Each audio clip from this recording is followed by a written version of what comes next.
I would like to invite Jeff Moai from Moai Finance to come up. So this is Jeff. Thank you very much.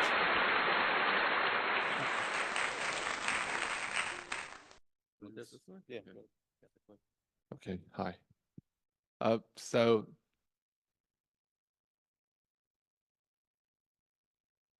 Okay.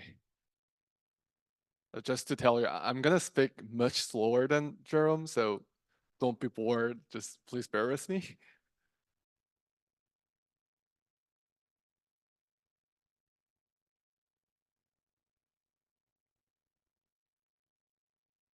Okay, I think they're having some issues. So my name is Jeff, and I'm from Moai Finance. I'm, of course, from South Korea. And actually, this is my third time in Australia, and I really love the nature of Australia because you can see the Pacific right in front of your beach, because that's not really a recent thing to happen in Korea. Oh, that's here, but it's way at the end. Okay, here. Okay, now let me start. So today I want to introduce to you the Moai Finance. So Moai Finance is basically a multi-chain DeFi strategically focusing on the XRP ecosystem. And our end goal is to build a DeFi that can impact the real world economic system by giving the value something like financial inclusions for the developing countries and giving more a seamless user experience when they're using a financial service, utilizing the blockchain technology. And we think that current DeFis have some limitations in order to fulfill this goal. There are many DeFis on EVM like domains, and also there are some DeFis on XRP, and there are also DeFis on Solana, which are like bearing these days.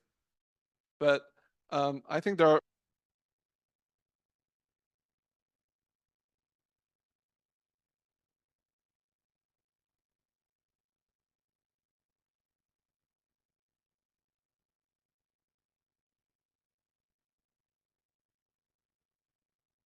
Okay, this works. Sorry about that. Yeah, so I think there are many limitations to current DeFi. So first of all, the inherent volatility and unpredictability of those assets makes it hard to be used in the daily lives. And also, usually these assets lack real-world backing for these assets, and they do not have real-world use cases to back up this value. And also, regulatory uncertainty is a really common issue for every cryptocurrency except for the Bitcoin. And last but not least, and there's a problem with the POS chain, because in the proof of stake chain, the security of the chain is guaranteed by the price of the native assets, which means if the value of non-native assets exceed the value of like the 51% of the staked native assets, then the validators will have incentive to maliciously attack the chain and rather take that non-native assets to their pocket. So for example, in Ethereum, because Ethereum is a POS chain, if the non-Ethereum assets exceed the value of Ethereum, then Ethereum validators will rather get slashed on their Ethereum account, but rather take those non-native assets to their home. And this problem is going to get more severe when it comes to the RWA meta, which is a real-world asset meta, where like many of the real-world assets are going to be tokenized and bring on-chain, which is the non-native assets. And as this values add up, and once that like non-native asset exceed the value of 51% of the staked ETH, then the Ethereum validators will have to make a choice that are more financial incentive for them to attack the chain. So these are the current limitations that have, but in the contrary, XRP has actually many benefits for the real finance. First of all, it has really low volatility, and it has like crazy liquidity on every exchanges, which means like everyone around the world can just simply swap their XRP, do not worry about their like slippage on every simple CEXs. And also XRP itself is already being used by many global banks, and global corporates for their cross-border payments. And also, XRP is actually one of the cryptocurrency that is not Bitcoin that has most regulatory clearance right now, thanks to Mr. Ditton. And also, the technology of Ripple itself is being trusted by many countries and banks who are building CBDCs on their platform. And also the firms that are trying to tokenize their assets using the Ripple technology.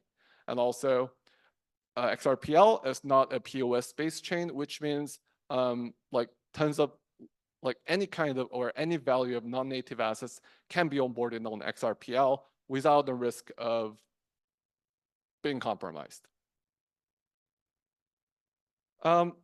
Despite this benefits that XRP has, the DeFi on XRP ecosystem has been hindered by several reasons, and I think there are two key reasons. Our first was like a smart contract, and second was the native yield. And these two ingredients are actually the most key ingredients that other successfully grown chains like Ethereum or Solana had. And for smart contract, there are tons of DeFi apps or DEXs like SushiSwap, Uniswap, and lending protocols like Aave, MakerDAO, Compound, and perpetual tradings like GMX, not to mention the liquidity staking derivatives like Moai Finance. So I mean, all those DeFi apps had accumulated so much user bases and TVL to that chain, utilizing those smart contracts. And also for native yields, it has to take its role for the native inflation ratio for each chain. And they also, because of those earnings, people tend to move their assets from CEXs to on-chain and create more on-chain activities in order to get some more gains from it. And actually, these constraints of the XRPL is being lifted in many aspects due to the recent updates. So first of all, there are EVM layer right now on XRP Ledger, and adding the EVM programmability on top of it, which is going to be a great opportunity and a great opening for vast amount of Ethereum builders and EVM liquidity there. So I think this is going to be a great breakthrough for XRPL, and it's going to be same too. There was other histories that has the same similar patterns. So there was Aurora for Near Protocol and Neon EVM for Solana. They all had added their EVM compatible EVM programmability on top of their ecosystem to open the gate to bring other EVM based user base to their own ecosystem. I really hope that EVM sidechain of the XRPL will do the same. In addition, the ecosystem itself is expanding with diversity, and there are multiple chains coming out on different domains. And the FutureBus is one of the great example. They are building an open metaverse platform powered by the really scalable generative AI. And I really believe that they also use the gas fee as an XRP. I really believe that it's going to be most exciting playground for XRP holders and even the EVM holders. And lastly, actually today there were native AMM support for the XRP Ledger, and now XRP holders can provide their XRP to AMM to earn their rewards. Of course, there's a risk of impermanence risk, but still there are earnings opening. So I think this is going to be also point where there's not going to be a sudden change, but it's going to be a long-term change of more because there's more incentive on chain, more XRP is going to be circulating on chain, and more on chain activities is going to be growing the community of the XRP itself and keep on positive feedbacking. This is why we initially chose to build a DeFi infrastructure on the XRP ecosystem, starting from the root network with the vision to expand our horizon to the XRP Ledger and also the XRP Ledger EVM and beyond. So As the DeFi landscape evolves, we are planning to introduce the Moai Link, which is the liquidity aggregator layer that will connect the dots between the ecosystem. So there are two core stages for our project. So first is expanding a DeFi on XRP ecosystem itself. And second is unifying those liquidity with our Moai Link. So first, expanding the DeFi on XRP. So we are building some core DeFi features across the XRP ecosystem right now. So the two main features are DEX and lendings. So for DEX is an AMM DEX where people can trade assets without any counterparty issues. And we are currently live on the root network and also at the testnet stage for XRP Ledger and XRP Ledger EVM. And we're especially focusing on building some DIP liquidity for XRP and a native asset pair because we believe that's going to be the key pair that will be the gateway for the outer chain people to enter the ecosystem. Also, this XRP and a native token pair is going to be used really heavily for cross-chain swaps. And second, for lending. So lending is basically just a banking system in cryptocurrency. So if there's a person who wants to earn money from their cryptocurrency, they can lend their cryptocurrencies. And then on the other part, who wants to borrow the cryptocurrency will pay the interest to borrow that cryptocurrency. So in the lending platform, users will can enjoy some like a stable yield without a financial risk of losing their assets. So these two products is going to be like two options for liquidity holders with two different appetites. So one who is willing to take some risk but headed for like more APY will go for like supplying their liquidity to AMM pool. While if you're risk aversion and you want to just enjoy some stable yield out of like without the financial risk, then you should go for lending your assets in the lending market. So this is going to be like two different appetite choice for the LP holders. And yeah, this is our web demo this is currently live on Root Network. So you guys can go to moai/finance.xyz to try it out. And we also have this is the mainnet, and we also have a devnet page that you guys can just try out this kind of DeFi features without like spending your money. So just feel free to go to the devnet to try it out. So it's going to be a really good experience for you to like be onboarded. And like once this core building blocks are fully operational, we'll be introducing Moai Link, which is the liquidity aggregation layer. So this liquidity aggregation layer will be solving the fragmentation issue that can happen among this ecosystem. So fragmentation issue is an issue when different ecosystems are using the same assets. For example, in XRP, if there's like Zahao and XRP Ledger and FutureBiz and EVM sidechain, they will be all using the same XRP as their assets. And they have to be some kind of platform that overviews this distribution of XRP in an integrated way. So that's what Moai Link is trying to do. And there are two core features for it. So one is the cross-chain swap, and two is the cross-chain LP provision.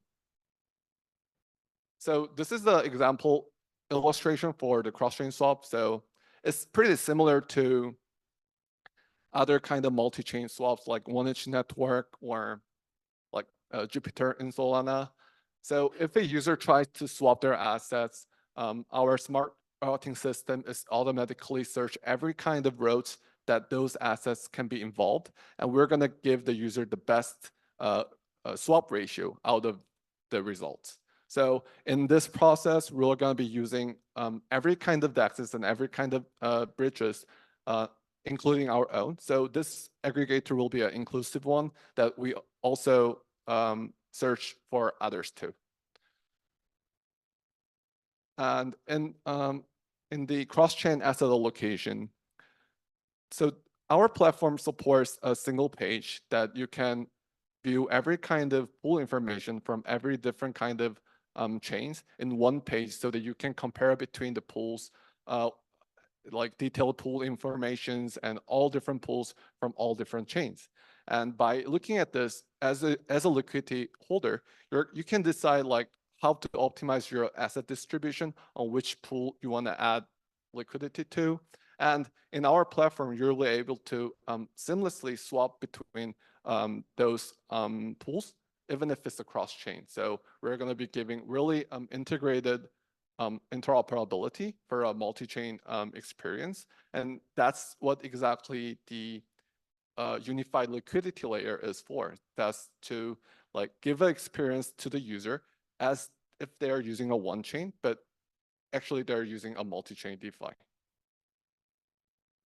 So we believe that these features can successfully work together to synergistically impact the real world finance. And I really believe that XRP is the key asset to be utilized here. And our service has been running for 3 months on the root network. And thanks to the great support from the community itself and the XRP holders, we have achieved a few milestones, which is 7 million in cumulative trading volume and 3.5 million in the total value locked. And we also have 4,000 unique active wallets, and actually 1,200 is from the XRPL. Thank you. And this is our roadmap. So we are done with the Q1. So we have lending feature live on the root network. And also we are going through the campaign, the liquidity campaign, which is the voyage to the future. So in this campaign, you only need XRP to join this campaign. And currently we give you 10% extra APY. So you can just check it out on our website. And on Q2, we are planning on the mainnet launch for the XRP Ledger AMM, and that's going to be like tomorrow or day after tomorrow. So it's really imminent. And also, yeah, we're going through an investor round. So if there's any VC interested, just grab me. And also, yeah, this one I want to talk about. So Xpend. So we are hosting a side event on this Apex event, and this will be hosting in cooperation with Ripple. And this will be the event where every people who are building like outside XRPL, but building with XRP will be coming together to discuss how we can utilize XRP in a better way, or how can we expand this ecosystem to further inclusive to other ecosystems. So the topic will be breaking the barriers and building with XRP. And the event will be taking the place at the first day of the Apex. So, and the venue itself is really close to the main venue. So if you guys are coming to the Apex event, you must come to this event. So this is about it, and thank you for listening.